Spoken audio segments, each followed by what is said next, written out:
Obje su vrlo mlade nastradale u prometnim nesrećama i završile u kolicima. Jedna danas živi u Varaždinu, druga u Srinjinama pokraj Splita. Zajedno su našle snagu, volju i novi cilj. One su naš najuspješniji tim sportašica s invaliditetom. Natječu se po svijetu, osvajaju medalje i žive ispunjenim životima. Helena i Anđela.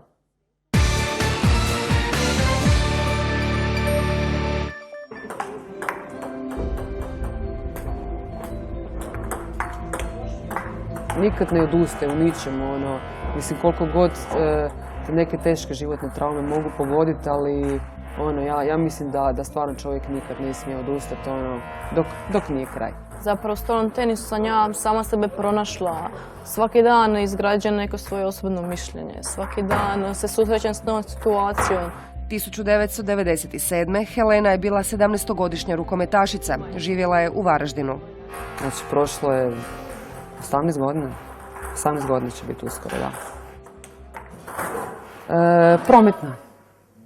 Prometna nesreća, stradala sam ko pješak, evo.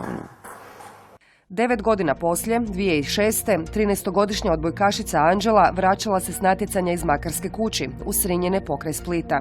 Padala neka lagana kišica, mi smo se vozili s trenerom i ne znam kako. Krenuli smo se na cesti i počeli smo upadati u nekakvu provaliju. Ja sam tu zatvorila oči, valjda od straha. Ja se ne sjećam više ničega tu. Do buđenja u Draškoviće u Zagrebu. Prevezena sam sa predsjednikovim avionom. Ja sam postavljala pitanje pa kad ću ja prohodati. Je li to možda za mjesec dana, za 2? Znači nisam bila uopće upoznata situaciju. Ja sam se nadala da će to biti tako. To je za 10 godina, meni to bilo super. Teško se priviknuti na pomisao da slijedi život u kolicima. Helena je odlučila da se neće predati. Završila je školu, udala se, rodila dijete. Njezin sin najveća joj je sreća u životu.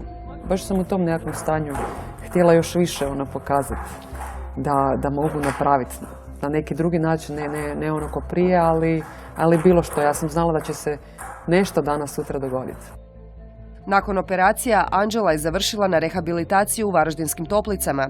Otac Željan dolazio joj je svakog vikenda. Pa, iskreno rečeno, ja sam jedan mrtav čovjek. Jednom dolazim u Varaždin, a ona meni kaže, a tata, šta se ti prida? Pa ona vidjela na meni da sam ja nikakav i više ne idem u lov, ne igram nogomet. Ja kažem, a ko se prida? Ba šta ko se prida? Se reka da neš više odi u lov, da nećeš igrat nogomet. Šta ako se ja prida? I onda sam ja vidio da mora godina šalu, da mora ja bi njoj potpora, ne ona meni. U Varaždinskim Toplicama Helena, koja je već pomalo igrala stolni tenis, upoznaje se s Anđelom. Prvi susret nije dobro prošao. Ona mi je došla priča stolni tenis, ona radi, ona ima dijete, meni je to sve bilo nebitno. Ja to nisam mogla sebe zamisliti još tako u tim situacijama. Meni je to bilo strašno teško vidjeti onako, zato jer sam je vidjela na licu da si misli, ajme meni biži čaj iz sobe van. I zapravo me jedan put pozvala da ja dođem na trening. Ja sam rekla da neću doći, mene to ne zanima. I valjda nisam izdržala i trening je već krenula, nakon pola sata sam ja došla i pogledala. I opet to mi je bilo užas, dva invalida treniraju, pa šta je to, koji je to sport? Kad se Anđela vratila kući u Srinjine, probudio se duh sportašice i duh borca. Sjedenje u kući nije dolazilo u obzir. Prijatelji su se ponašali kao da se ništa nije dogodilo. Znači svako jutro znalo se 15 do 8 se čekamo ispred kuće, idemo u školu, svi smo skupa. Mene su čak profesori zadnji sat, daj Anđela, odi doma, ka teško ti nije ništa bitno. Ja bih rekla neću, buš mi je tu bija stat, znači sa svima njima koji smo prihvatili, ko da i nisam. Još su me više zapravo volili. A stolni tenis postao je najvažniji dio njezina života, njezin fokus i cilj. Kad god može, uz nju je njezin otac. Srita sam, kad je ona srita, kad ona ne da se, ona trenira, radi, nije joj ništa teško. To je čudo, evo jutro se bila na bazenu, recimo trening ima isto i u vodi, kaže trener mi kaže, to je čudo, kaže, svi kaže odustali, ona kaže ne, kaže još, treba im pomoć još uvijek, jer treba pomoć i treba će dok je živa, normalno, ali ona puno toga može sama. Čudo od diteta, da, čudo od diteta. Ja je zovem zvir moja. Šta zacrta, ona to mora ostvariti. Helena i Anđela daleko su došle od nesretnog susreta u Varaždinskoj bolnici. Malo pomalo postale su prijateljice, partnerice u stolnom tenisu, suputnice na međunarodnim natjecanjima, cimerice. Anđela me zove po imenu, a Helena Čača. Pa zašto? Pa tako. Stalo sam s njima i pomogne im kad treba i tako. Najbolji su stolnotenisački ženski par s invaliditetom u Europi. Treće su na svijetu.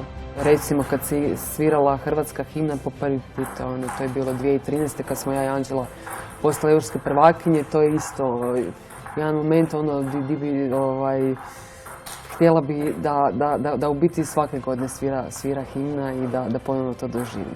Natjecale su se i na paraolimpijskim igrama u Londonu. Njihova trenerica sjeća se da je to bilo mjesto prepuno pozitivne energije.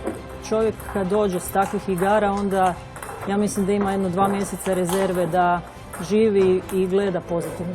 Helena je nešto starija, u stvari dosta starija, i kao jedna osoba koja je bila zvijezda vodilja i nekakva sigurnost Anđeli joj je dala taj poticaj da je i ona u stvari sustigla ju i u kvaliteti sporta, ali i u životu. Tu je Helena odradila jedan majčinski posao, da tako kažem, i one su jednostavno ko plus i minus.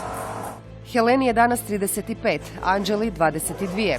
Helena živi u Varaždinu s roditeljima i sinom, kad je muče putovanja i pripreme. Sve što radim u životu, pa čak i ovaj sport, Krešo moj je moja inspiracija, moja motivacija za sve što radim. Anđela je veći dio godine u Zagrebu, manji dio u Srinjinama kod roditelja i kaže da je njezin život kao i svaki drugi. Zapravo smatram da imam puno bolji život nego pola mojih tinejdžera od mojih godina.